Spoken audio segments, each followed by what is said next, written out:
Passion Fruit Mead, 1 year later. How does it taste? So this is 15.6%, and it ended at 1.002 with erythritol for sweetening. Sounds all well and good, but in order to taste it, we have to get it from here into these glasses. And for that, we need The pour cam.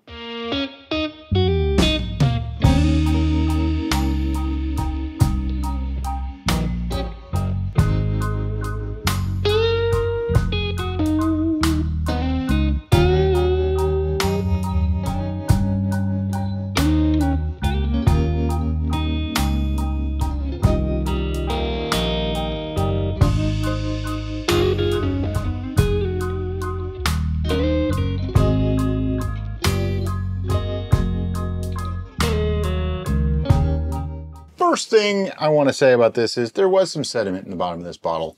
We did, since this one was bottled, change the way we bottle. We actually let stuff sit a lot longer before we bottle now. That's why you don't see us bottling it, because it might be bottled 2 months later. Yeah.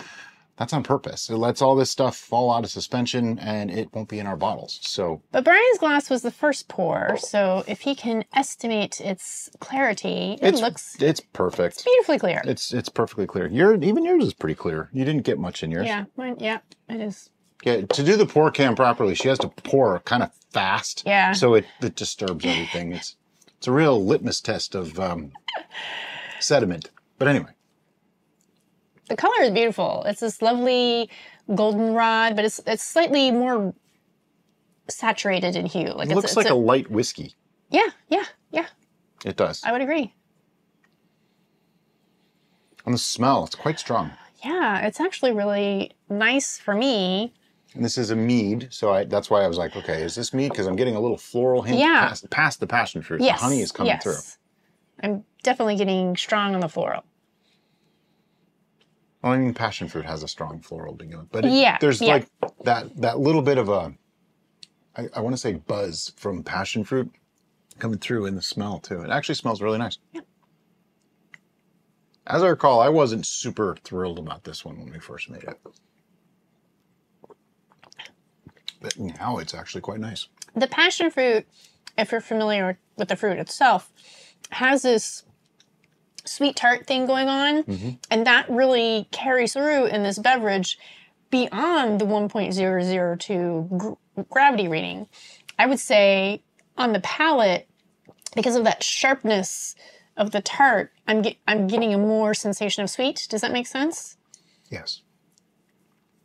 It comes in nice and viscous and thick and rich with a little bit of like a sweet hit, and then that tartness hits. But it's like a sweet tart. That's what she was saying. It has that sweet tart thing playing off itself really, really nicely. The finish is actually quite long. It stays in your mouth. It lingers. Yep.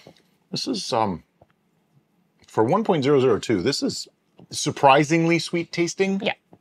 Now, it's a mead, and we back sweeten with erythritol so that we didn't have to pasteurize, which is an option, totally an option.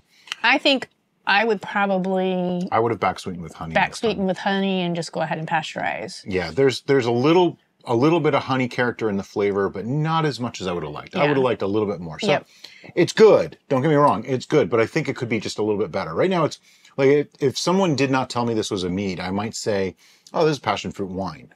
It really reads more as a wine than a mead, which, in my opinion is that mead is a type of wine. Okay, so... but I like to say mead if it's got honey and wine if it's not. Right. I'm getting more of the honey notes in the aroma with those strong florals than I am in the flavor. Try this. When I was like inhaling air just before it got in my mouth, that's when I tasted honey. Okay. Which you're saying you get it on the aroma. It's actually, the flavor is coming through on the taste. Like inhale through your mouth a little bit as you're sucking it in.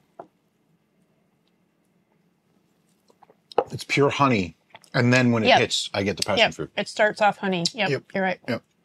So really interesting. I mean, I like it. I can't say anything really bad. There's nothing displeasurable about this. If I was handed this and said, here, what do you think?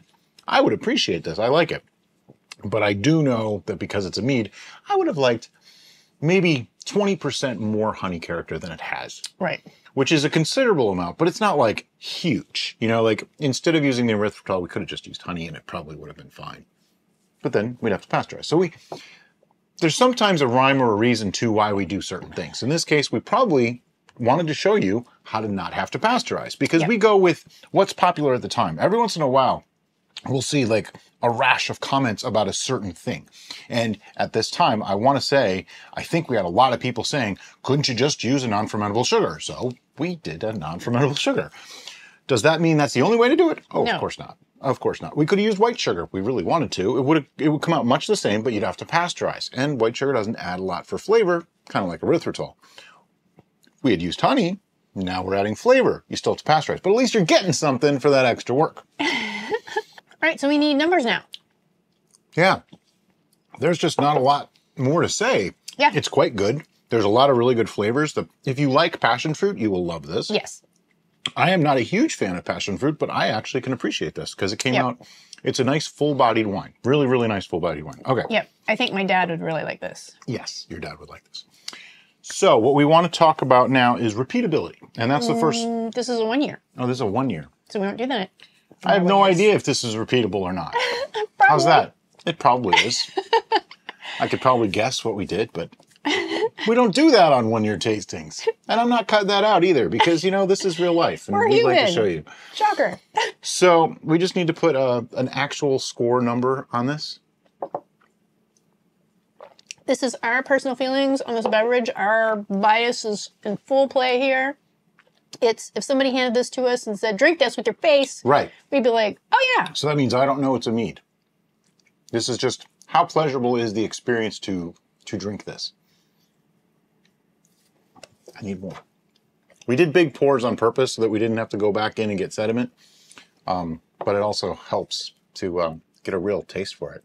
Okay. As far as food pairings go, I don't think this pairs with food. No, this is more of a... But I think it could be an in-between course, like a palate... Yeah, it's almost a palate cleanser. It has enough tartness and a little bit of astringency to kind of help with that. Yep. Astringency? Astringency, yeah. Words, they're hard. Yep.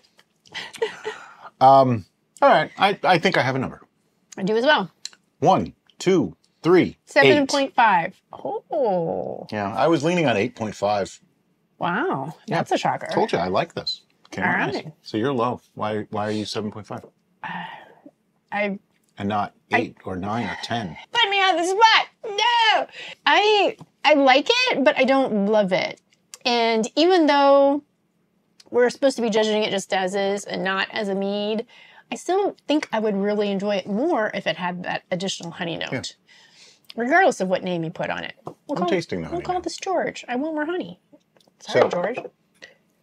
I'm at an 8 because to me, it's better than something that I would just go, oh yeah, I'll have some of that if I saw it on the shelf. It's much better than that. It is something that I might even consider, ooh, yeah, I want some of that Passion Fruit Mead, which is shocking. I did not expect that. I wasn't really looking forward to this. Yeah, this was one of those recipes that he really didn't want to do, but because I was growing so much passion fruit at the time. Didn't we use like 101 passion fruits or something in this? Yes, I believe that's what it was. Yeah, it was a crazy amount of passion fruit. We had to do something with them, so. Yeah. But it's not a 10 because it's just not knocking my socks off. It's just not that kind of good to me. The tart sweet thing I tend to like sometimes, and that's working really well for it in my favor.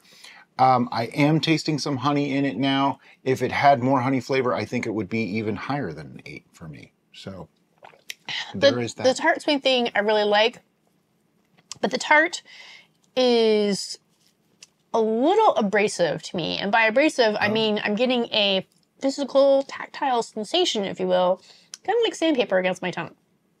Not really digging that. I'm not getting that at all. Right. And we have noticed that as we mature, as we age, I'm not maturing at all. Palate yeah, your palate's changing. It gets a little wonky sometimes. So this might be a Derica wonky palate moment. But I mean, I see what you're saying. It has a little tiny bit of astringency. Sometimes on the exhale, I'm getting an odd note that's there. It's hard to explain. It's not the bitter note that you would normally associate with mead. It's a tart note, but it's coming through a little harsh. If that's what you're talking about, I'm not getting it like rasping my tongue or anything like that. I'm getting it on the exhale. Yeah, it's there very much in the background of the exhale. So I do get it, but it's very, very mild to me. Yeah, I think I'm just more sensitive to it, perhaps. It is entirely possible. Moment in time. Otherwise, this is pretty nice. Oh, yeah. I mean, an 8 is pretty solid. 7.5 and 8, that's pretty solid. And the fact that we were that close is kind of interesting, too. Yep. So make this. And as always, guys, thank you so much for watching. Have a great day. Bye-bye.